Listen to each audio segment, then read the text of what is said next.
தமிழ் மேலே நாங்கள்லாம் பற்று உள்ளவர்களாம் தமிழை வேணாம்னு சொல்லலை. தமிழில் படிக்கிறது நல்லதுதான் ஒத்துக்கிறோம். ஆனால் யதார்த்த வாழ்க்கைக்கு அது பொருந்துதா அப்படின்னு ஒரு கேள்வி கேட்டிருக்காரு. என்ன காரணம்னா, இன்றைக்கி ஆங்கில பழக்க வழக்கம் தானே ஓடிக்கிட்டு இருக்கு. எல்லா வார்த்தைகளும் ஆங்கில வார்த்தை கலக்காமல் யாராவது பேச முடியுதா? சுத்த தமிழில் பேசுவோம், ஒரு நிமிஷம் சுத்த தமிழில் பேசுகிறவனுக்கு பரிசு கொடுத்துக்கிட்டு இருக்காங்க. ரேடியோவில் போட்டி வச்சுக்கிட்டு சுத்த தமிழில் ஒரு நிமிடம் பேசுவோருக்கு பரிசு எங்கே? தமிழ்நாட்டில் நடக்குது. இது வேறு எந்த நாட்டிலையாவது இந்த குடும்பம் இருக்கா? நாங்கள் ஃப்ரான்ஸுக்கு போயிருந்தோம். அங்கே யாருமே இங்கிலீஷில் பேசவே மாட்டேங்கிறேன். ஃப்ரான்ஸுக்கு போயிருந்தப்போ பார்த்தீங்கன்னா ஒரு வார்த்தை எல்லோரும் சொல்லிக்கிட்டே இருந்தாங்க.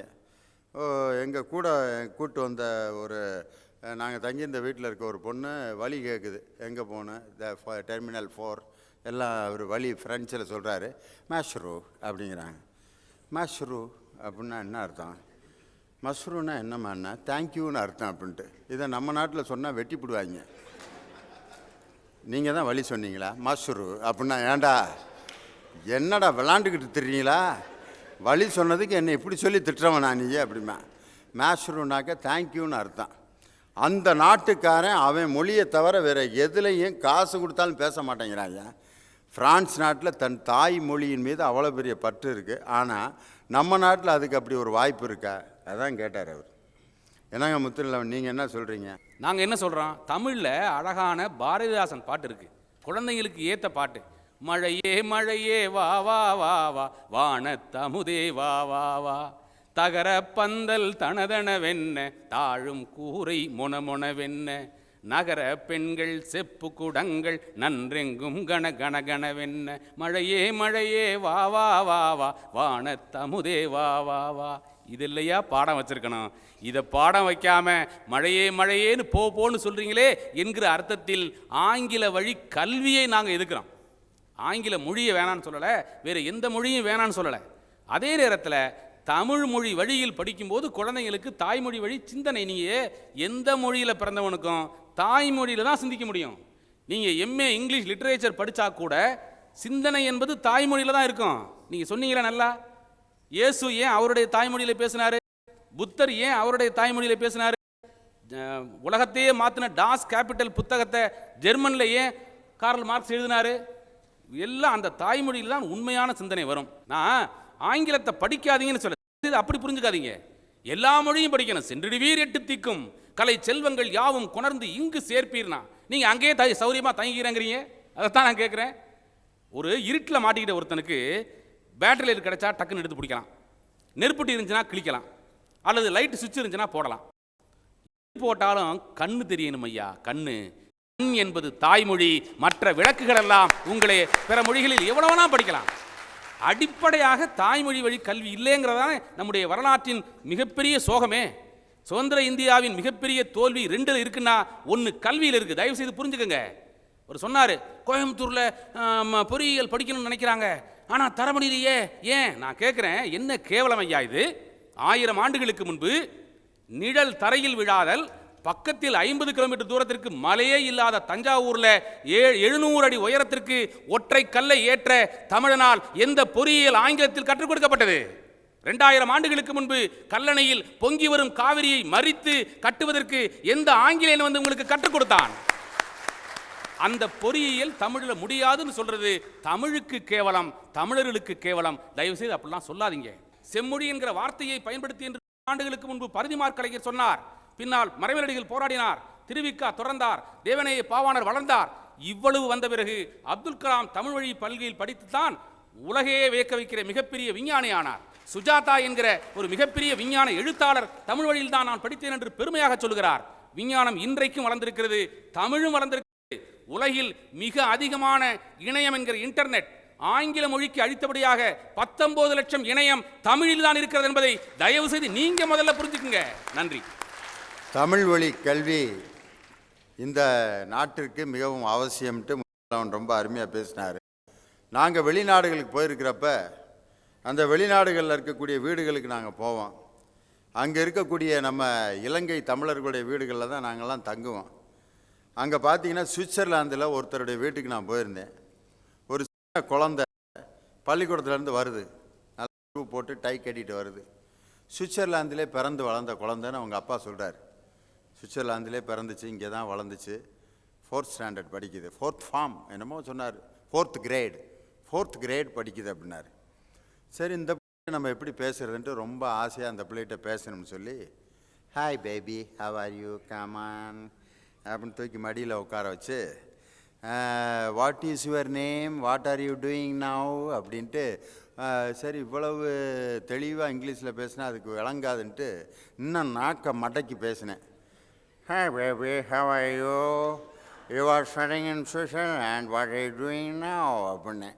அந்த பிள்ளை இப்படியே பார்த்துட்டு, எனக்கு நல்ல தமிழ் தெரியுங்க மாமா, தமிழில் கதையுங்கள் அப்படின்னுச்சு. எனக்கு அப்போ விழுந்த ஒரு அடி இருக்கு பாருங்க, உண்மையிலே இன்னும் வலிக்குது அந்த உச்சந்தலையில் அடித்த அடி. உண்மையிலே அந்த குழந்தை என்னை ஒரு பெரிய குச்சி எடுத்து அரைஞ்சு அடிச்சிருந்தா கூட அப்படி ஒரு வலி இருந்திருக்காது. உன்னே போய் நான் தப்பாக எடை போட்டேனே தாயே, சுவிட்சர்லாந்தில் பிறந்து வளர்ந்து நீ தமிழை மறந்திருப்பேன்னு நான் நினச்சேன். ஆனால் என் தாய்மொழியான தமிழ் இத்தனை நாடுகள் கடந்தும் அங்கு வாழ்ந்து கொண்டிருப்பதை பார்க்கும்போது எனக்கு பெருமையாக இருந்துச்சு. அங்கே போய் தமிழ் படிச்சிருக்கு பார்த்தீங்களா. காரணம் என்னன்னா, அது பிறந்து வளர்ந்த ஆரிஜின், அவங்களுடைய தாய் தகப்பன் எல்லாமே தமிழில் படித்தவங்க. அந்த ஒரு உணர்வு அந்த குழந்தைக்கு ரத்தத்தில் ஊறினதுனால தான் அந்த வார்த்தையை அந்த குழந்தை என்னிடம் தைரியமாக சொல்ல முடிஞ்சுச்சு. இதுதான் ஐயா தாய்மொழி வழி கல்வி. அருமையாக சொன்னார் முத்துநிலவன். இவங்க 4 பேர் ரொம்ப சிறப்பாக பேசியிருக்காங்க. இன்னும் இவங்க 2 பேரும் இன்னும் பேசணும்னு ரொம்ப ஆசையாக இருக்காங்க. ஏன்னா 2 பேருமே ரொம்ப கோபத்தில் இருக்காங்க. அக்காவோட கோபம் இன்னும் அடங்கவே இல்லை, ஒரு காவாசி தான் இப்போ அடங்கியிருக்கு. அதனால் அவர்களுடைய கருத்து என்னன்னு தெரிஞ்சுக்கணும்னு எனக்கும் ரொம்ப ஆசையாக இருக்குது. இப்போ முத்துநிலவன் ரொம்ப அருமையாக கருத்துக்களை சொல்லியிருக்காருங்க. ஜீவி, நீங்கள் எப்படி பேசுகிற மாதிரி ஐடியாவா இல்லை தமிழ் மீடியம் கிளாஸுக்கு வந்துடுறீங்களா? வாங்க, இன்னும் இங்கிலீஷ் மீடியத்துக்கு பாயிண்ட் வச்சுருக்காராம்யா. நான் கேட்குறேன், நீங்கள் அடுக்கிட்டே போனீங்களே, மனசாட்சியோடு ஒன்று சொல்லுங்கள். தமிழில் தந்தி அனுப்பலாம் என்று மிகச்சிறந்த போராட்டங்களுக்கு பிறகு, தமிழறிஞருடைய கோரிக்கைக்கு பிறகு வந்தது. எத்தனை தமிழையா இப்போ தமிழை தந்தியில் அடிச்சுக்கிட்டு இருக்கான், அல்லது தந்தியை தமிழில் அடிச்சுக்கிட்டு இருக்கான்? நீங்கள் யோசிச்சு பார்த்தீங்கன்னா எதை பார்த்தாலும் சிக்கலாக தானே இருக்குது. இன்னொன்று நான் கேட்குறேன், உலகத்திலேயே இன்றைக்கு தமிழர்கள் அதிகம் ஏற்றுமதி செய்வது திருப்பூரில் தயாரிக்கப்படுகிற பனியன்கள் தான் சொல்கிறாங்க. நான் கேட்குறேன், பனியனையே திருப்பூரில் தான் தயார் பண்ணுறான், ஆனால் அந்த பனியனில் போடுற வாசகங்கள் எங்கேயாவது தமிழாக இருக்கா? அல்ல நீங்கள் பேசுகிற தமிழர்கள் எவனாவது தமிழில் அணிந்திருக்கிற பனியனை தான் நான் போடுவேன் என்று கேட்டிருந்தாலாவது அதற்கான யதார்த்தமானது இருக்கும். இங்கேயே உட்காந்துக்கிட்டு ஆங்கிலத்தில் அச்சடிக்கிற வார்த்தையை போட்டுக்கிட்டு நீங்கள் பயன்படுத்துகிற போது மட்டும் தமிழ் வேணும் அப்படின்னு பேசியிருந்தா சரியா? உங்களைப் போலவே எனக்கும் தெரியும், நீங்கள் மறந்து விடாதீர்கள். 70களில் தமிழ்நாட்டில் இருந்த சிக்கல் என்ன? இந்தி வெறி உச்சத்துக்கு போன போது அப்போது இருந்தவர்கள் கூட என்ன சொன்னாங்க? இந்தி வெறியின் ஆதிக்கத்திலிருந்து தமிழ் கொஞ்சம் பாதுகாக்கப்பட வேண்டும் என்றால் இடையில் ஆங்கிலம் தேவை என்பதை நீங்கள் மறந்து விடாதீர்கள் என்றால், முழுமையான ஏற்பாடுகள் வருகிற வரை இடைத்தட்டாக சில விஷயங்களை தவிர்க்க முடியாது. மட்டுமல்ல, எல்லாவற்றுக்கும் ஒரு விஞ்ஞான பார்வை வேண்டும். நிலா ஓடிவா, நில்லாமல் ஓடிவா, மலை மேலே ஏறிவா, மல்லிகைப்பூ கொண்டு வா, நடு வீட்டில் வெய்யி, நல்ல புத்தி செய்யி என்று ஒரு பாடல் உணர்ச்சிகரமாக நம்முடைய அக்கா பாடிட்டு போனாங்க. நான் கேட்கிறேன், நிலா தானா தேடி வரணும்னு சொல்கிற மாதிரி வெறும் ஒரு பிராக்டிக்கல் அறிவில்லாத பாடல்களை சொல்லி கொடுத்துருந்தா எப்படியா வரும்? நிலா வருகிறேன், உன்னை தேடி வருகிறேன், அந்த ஆகாய விமானத்தில் ஏறி வருகிறேன், அப்துல் கலாம் போல் வருகிறேன் என்று ஒரு செயற்தமிழை நோக்கிய தமிழாக விஷயங்களை பயன்படுத்தினா இதெல்லாம் போகும். அதனால தான் பாரதியே சொன்னா, சென்றிருவீர் 8 திக்கும் கலை செல்வங்கள் யாவும் கொணர்ந்திங்கு சேர்ப்பீர்னா. செஞ்சிருக்கோமா? நாம அறிவில் 2 வகை உண்டு. ஒன்று ஞான அறிவு, இன்னொன்று செயல்முறை அறிவு. ஞான அறிவு மட்டுமே ஒரு மனிதனுக்கு போதாது, அவன் கற்றதை செயல்படுத்துகிற செயல்முறை அறிவும் வேண்டுமென்றால் தமிழோடு சேர்ந்து தமிழுக்கான முழுமையான இடம் கிடைக்கிற வரை கூடுதலான சில விஷயங்களையும் கற்றுக்கொள்வது ஒன்றும் தவறல்ல. எனவே இன்றைய சூழலில் தமிழ் வழி கல்வி சாத்தியமில்லை என்று என் கருத்தை பதிவு செய்து விடைபெறுகிறேன். நன்றி. தமிழில் மட்டும் படிச்சுட்டு உலகம் முழுவதும் வேலைக்கு போக முடியுமா? கேரளா அந்த இங்கே இருக்க திருவனந்தபுரம் கொஞ்சம் கம்பம் தாண்டி குமிழி தாண்டினோடனே எந்த சாரே அப்படின்னு சொல்லி ஆரம்பிச்சிடுறாங்க. அங்கே போய் என்னய்யா நீங்கள் எல்லாம் கேரளாவிலிருந்து வருகிறீர்களா அப்படின்னு, எந்த வரைங்க என்ன அப்படின்னு, என்னடா இங்கே சொல்லிக்கிட்டு இருந்தாங்க இங்கே பறையிறாங்க என்னானே தெரியலையே, ஒரு 2 கிலோமீட்டருக்குள்ளே சொல்கிறது பறையிறதா மாறிடுச்சே அப்படின்ட்டு. இங்கே பார்த்தீங்கன்னாக்க கன்னடத்தில் ஒன்று, அங்கிட்டு பார்த்தீங்கன்னா இங்கிட்டு தெலுங்கு, இத்தனை மொழிகளுக்கு மத்தியில் தமிழன் இருந்துக்கிட்டு பக்கத்து மாநிலத்தில் இருக்கவங்களோட கூட தொடர்பு கொள்ள முடியாத கஷ்டப்படுறானே, இதில் எங்கே தமிழ் வழி கல்வி எங்கே சாத்தியம் கேட்டிருக்காரு. இதுக்கு பதில் சொல்லணும். இன்னும் கோபம் தனியாத எங்கள் அக்கா தமிழ் மொழி கல்வி தான் அவசியம் அப்படின்னு பேச வர்றாங்க. வாங்கக்கா. நான் கேட்குற திரும்ப திரும்ப மருத்துவ படிப்பை மட்டுமே சொல்கிறீங்களே, உயர்ந்த படிப்பாக சின்ன பிள்ளையிலேருந்து நம்ம மனசில் ஊட்டப்பட்டது என்ன சொல்லி வளர்க்குறோம்? ஐஏஎஸ் கலெக்டர் ஆகணும்னு சொல்லிட்டு இருக்கோமா இல்லையா? அந்த கலெக்டர் என்று சொல்லக்கூடிய அந்த மாவட்ட ஆட்சியர் படிப்பே இன்னைக்கு தமிழ் எழுதி படித்தவங்க எத்தனை பேர் தேறி இருக்காங்க தெரியுமா? அதையும் தமிழில் எழுதி அவனுக்கு சிந்தனை இல்லையா? உயர் அதிகாரியா மாறலையா? தமிழ் மொழி வழியில் சிந்தித்து தமிழிலே தேர்வையெல்லாம் சந்தித்து மிக அருமையாக தங்களுடைய பதவிக்கு அருமையான பெருமை சேர்க்கிறார்கள். முடியுங்க. அங்கேருந்து இந்த புத்தகத்தில் நான் என்ன திரும்ப கேட்குறேன், ஆரம்ப படிப்பு தொடக்க நிலையிலேருந்து ஆரம்பிங்க. நீங்கள் குழந்தை சின்னஞ்சிறு குழந்தைய போய் விளையாட விடக்கூடிய நேரத்தில் அதில் கொண்டு போய் புரியாத பாஷையை சொல்லி, வீட்டில் பேசாத மொழியை சொல்லி பேசி அதை இம்சை பண்ணி எவ்வளவு கஷ்டப்படுது என் பிள்ளை. எப்படி சிந்திக்குங்க? சிந்திக்கிற திறனே போயிடுமே. அதுக்கு தான் சொல்கிறேன், வீட்டில் பேசுகிறத வெளியிலையும் போய் கேட்டால் அந்த பிள்ளைக்கு எவ்வளோ மகிழ்ச்சியை தரும். அங்கேருந்து ஆரம்பிக்கணும் தமிழ் மொழி வழி கல்வி, தாய்மொழி வழி கல்வி. அப்புறம் உயர்நிலைக்கு வருது, தொடக்க நிலையை விட்டுட்டு உயர்நிலைக்கு மேல்நிலைக்கு வருது. இங்கெல்லாம் முடியாதா? இன்றைக்கு அதுக்கெல்லாம் பாடங்கள் இல்லையா? இவர் தான் பேசுறாரு, ஜிவி தான் பேசுறாருன்னா பக்கத்தில் ஒருத்தர் தனபாலு தெளிந்தா கண்ணாடியை போட்டுக்கிட்டு வர்றது பஸ்ஸா இல்லை அது காட்டருமையான்னு தெரியாம பார்க்குற மாதிரியா பேசுறது? என்னங்க, இன்னைக்கு +2 மேல்நிலை பள்ளி வரலும் வந்தாச்சு படிப்பு. அத்தனைக்கும் தமிழ் புத்தகங்கள் தமிழ் வழியிலேயே இருக்கு. வரலாறு, புவியியல், அருமையா பொலிட்டிக்கல் சயின்ஸுக்கு என்ன அழகா அரசியல் சார் அறிவியல், உளவியல், என்ன எத்தனை அருமையான புத்தகங்கள், பாட புத்தகங்கள் தமிழில் எளிமையாக இருக்குது படிக்கிறதுக்கு, இனிமையாக இருக்குது கேட்கறதுக்கு. இன்றைக்கும் ஆங்கிலத்தில் நான் என்ன சொல்கிறேன், நான் ஆங்கிலம் வேண்டான்னே சொல்லலை, ஆங்கிலத்தை கற்றுக்கொள், அவன் மொழியை வச்சு அவனை அடி உதங்குறேன். நான் இல்லைன்னு சொல்லலை, அதுக்காகவாது படி, நீ அதை தெரிஞ்சுக்க, நான் இல்லைன்னு சொல்லலை. ஆனால் கல்வியை கற்கிற நேரத்தில், சிந்தனை செய்கிற நேரத்தில் என் தாய்மொழியில் படித்து புரிஞ்சுக்கிட்டு படிடா. ஒன்ஸ் அப்பான் ஏ டைம் நெஞ்சில குத்தி உனக்கு ஹார்ட் அட்டாக் தானே வரப்போகுது. திரும்ப புரியாத மொழியில சொல்லி நான் கேட்குறேன், உங்க மனசாட்சியை தொட்டு சொல்லுங்க. லீவ் லெட்டரை ஒழுங்கா, லவ் லெட்டரே ஒழுங்கா உனக்கு எழுதல, லூஸு நைஸு கொலுசுன்னு எழுதிட்டு உட்காந்துருக்க ரைமிங்கா. உனக்கு இங்கிலீஷ்ல அப்படி காப்பி அடிச்சு எழுதுற லீவ் லெட்டரு. தனபால் சொன்ன லெட்டர்ல ஒண்ணு கூட இங்கிலீஷே கிடையாது. அன்னைக்கு விட்டுட்டு போனவன் தான் காதலி, அப்புறம் போனா போதும் வந்து சேர்த்து வச்சேன்னு வைங்க, அது வேற விஷயம். அது மாதிரி வாச்சது லெட்டர், லீவ் லெட்டர் எழுத சொன்னா ஃப்ரம் டூ போட்டு லீவ் லெட்டர் எழுதுருவாங்க. As I am suffering from fever, இதுதான் அந்த காலத்துலேருந்து எழுதி ப்ளீஸ் கிராண்ட் மீ லீவ்னு எழுதியிருக்கோம். இப்போ அக்காவுக்கு கல்யாணம் வந்துருச்சு, இவன் எழுதுறான் as I am suffering from my sisters marriage please grant me leave. உடனே வாதியார் கூப்பிட்டு கேட்டார் இங்கிலீஷ் டீச்சர், உண்மைதான்டா உங்கள் அக்காவுக்கு கல்யாணம் உனக்கு வயிற்றுச்சலாக இருக்கா உனக்கு? அதே லைவ் லெட்டரை வச்சு இன்றைக்கும் எழுதிட்டு உட்காந்துருக்கே தவிர சொந்தமாக எழுதுறியா மை ஸ்கூல் ஒன்று ஆரம்பித்தா my school, my native place, இதை தான் மனப்பாடம் பண்ணி உருப்படி இல்லாத விஷயங்களை உள்ளுக்குள்ளே திணிச்சிக்கிற புரிந்த தமிழில் படி, பைந்தமிழில் படி, அதுக்கப்புறம் உங்களுடைய அறிவை விரிவித்து. அதுக்காக தான் நான் சொல்கிறோம். அங்கேருந்து வந்து மகாத்மா காந்திக்கும் பாரதிக்கும் நடந்ததை பற்றி ரொம்ப அருமையாக சொன்னார். நடந்தது நிகழ்ச்சி உண்மைதான். என்ன தெரியுமா எழுதினார்? அவருடைய வரலாற்றுடைய சுயசரிதை படித்தவங்களுக்கு தெரியும். மகாத்மா காந்தி மறுஜென்மம் மறுபிறப்பு என்று ஒன்று இருக்கும் என்றால் நான் அடுத்த பிறவியிலாவது தமிழனாக பிறந்து தமிழ் படிக்க வேண்டும் என்று எழுதியிருக்கிறார். தமிழ் மொழியில் கையெழுத்து போட்டு மகாத்மா காந்தின்னு கையெழுத்து போட்டிருக்காருங்க. அவருக்கு தமிழ் படிக்கணும்னு ஆசை இருக்கு. தனபாலு தேசபிதாவுக்கு பேரன் இப்படி வந்து வச்சிருக்கேன், கொள்ளு பேரன். இது கொள்ளு பேரன் இல்லை, லொள்ளு பேரன். எல்லாம் எனக்கு தெரிஞ்சிருக்கணும். எல்லா மொழியும் தெரிந்தாலும் கூட நான் சிந்திப்பது, அடிபடுகின்ற போது அழுகிற நேரத்தில் அம்மா என்று சொல்வது தான் எனக்கு இதமான மருந்து உணர்வை தருமே தவிர வேறு மொழியில் நான் பேசுவதை மிகப்பெரிய கேவலமாக அவமானமாக கருதுவேன் என்பதனால் தாய்மொழி வழி கல்விதான் தரணி எங்கும் பேசப்பட வேண்டும் என்பதை சொல்லி வாய்ப்பிற்கு நன்றி கூறி விடைபெறுகிறேன். நன்றி. தாய்மொழி வழி கல்வி உண்மையிலே இந்த சமுதாயத்துக்கு தேவையா தேவையில்லையான்ட்டு மிக அற்புதமான ஒரு விவாதம். இந்த நாட்டில் இப்போ நடைபெற்று கொண்டிருக்கக்கூடிய பிரச்சனைகளுக்கு ஒரு சிந்தனை தூறல் மாதிரி இது. ரொம்ப அருமையாக 4 பேரும் அருமையாக கருத்துக்களை சொல்லியிருக்காங்க. அதான் அக்கா பேசும்போது உண்மையிலே தாய்மொழி வழி கல்வியினுடைய அவசியம் என்ன, ஒரு வலி வரும்போது கூட அம்மான்னு சொல்லி தான் அழுகிறான்.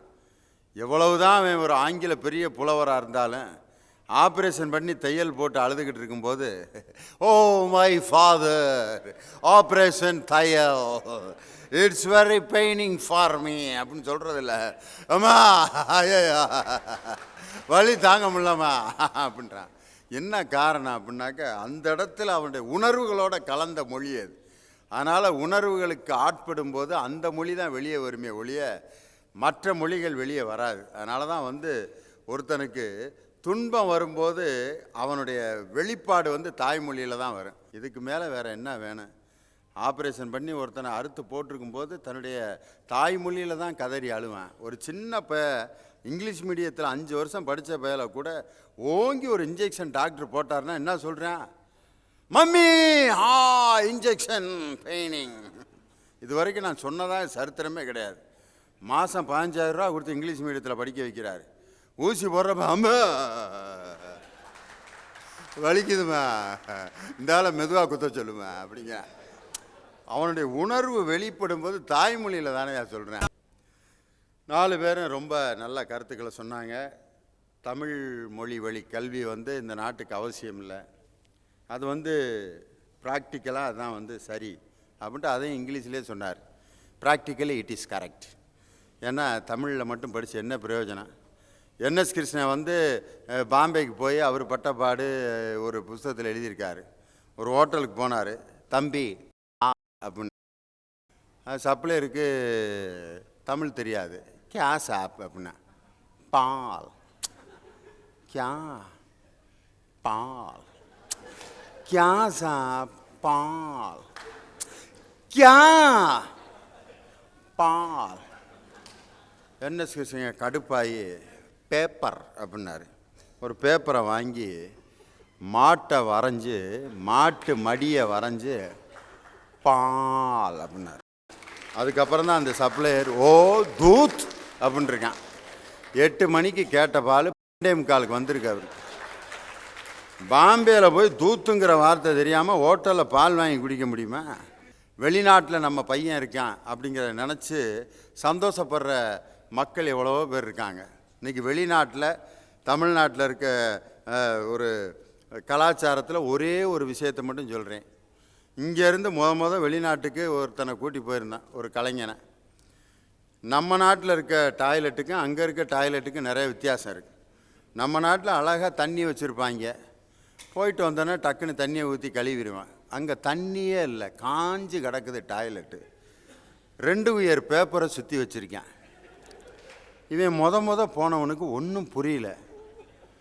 என்னடா இம்புட்டு பேப்பர்களை சுற்றி வச்சுருக்காங்க, தண்ணியும் இல்லை ஒன்றும் இல்லை, போயிட்டோம். இதை விவரம் கேட்கவும் வெக்கமாக இருக்குது அப்படின்ட்டு வெளியில் என்கிட்ட கேட்டேன், என்னென்ன தண்ணியை காணாம பேப்பரை சுற்றி இருக்காங்க, பேப்பர் எடுத்து தொடச்சிட்டு வாயா அப்படின்னு. அண்ணே நீ இப்படித்தானா அப்படின்னு கேட்டேன். நான் 4-5 வருஷம் வந்துக்கிட்டு இருக்கேன், நான் இப்படி தாண்டா வந்துக்கிட்டு இருக்கேன். இங்கே உட்காந்துருக்கேன் பூரா அப்படி தொடச்சிட்டு தாண்டா உட்காந்துருக்காங்க அப்படின்னு. ஏன்னா எப்படி பக்கத்தில் உட்காந்துருக்காங்க அப்படின்னா, அவனுக்கெல்லாம் நீட்டாக தொடப்பாங்க, நீ அதுக்கு மாதிரி கரெக்டாக செஞ்சுட்டு வாடா அப்படின்னா. அவன் 1 வருஷத்துக்கு வாங்கின பேப்பரை பூரா உருகி உருகி உருகி தொடச்சி பாத்ரூம் பூரா குமிச்சு வச்சுருக்கான் ஐயா, வெள்ளை வெளியேறுன்னு.